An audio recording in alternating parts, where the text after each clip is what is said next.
হুজুর গাউসে পাক আব্দুল কাদের জিলানী রাদিয়াল্লাহু তাআলা আন, যিনি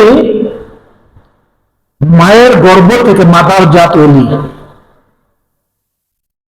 মায়ের গর্ভ থেকে অলি হইয়া দুনিয়ার জমিনে তাশরীফ এনেছেন। হুজুর আব্দুল কাদের জিলানী রাদিয়াল্লাহু তাআলা আনহুর চেহারা মুবারক আমার নবীজির চেহারা মুবারকের সাথে মিল আছে। সুবহানাল্লাহ বলেন।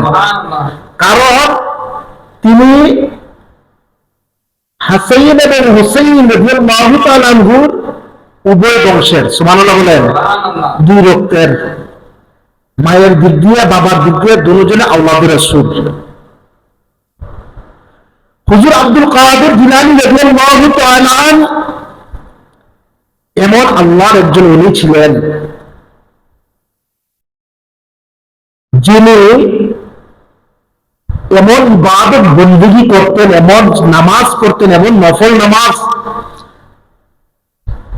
বেশি বেশি পড়তেন, জিনার জীবনে কিতাবের নিচে পাওয়া যায়।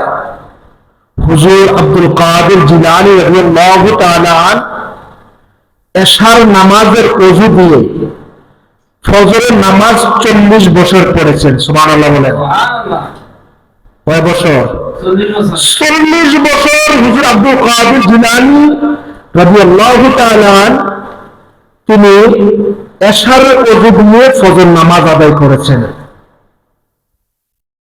তাহলে বোঝা যায় তিনি রাত্রে জেগে জেগে ইবাদত বন্দেগী করেছেন। ঠিক কিনা বলেন?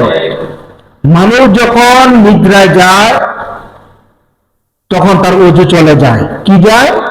ওযু চলে যায়। তাইলে বোঝা যাচ্ছে যে আব্দুল কাদের জিলানী যদি এশার ওযু দিয়ে ফজর নামাজ আদায় করে তাইলে বোঝা যাচ্ছে তিনি রাত্রে কোনো ঘুমান 40 বছর ঘুমান নাই। তাইলে দেখা যাচ্ছে হুজুর আব্দুল কাদের জিলানী মায়ের গর্ভ থেকে ওলি হয়ে আসার পরেও তিনি ইবাদত বন্দেগী, নামাজ, রোজা, হজ, যাকাত এগুলা ছাড়ে নাই।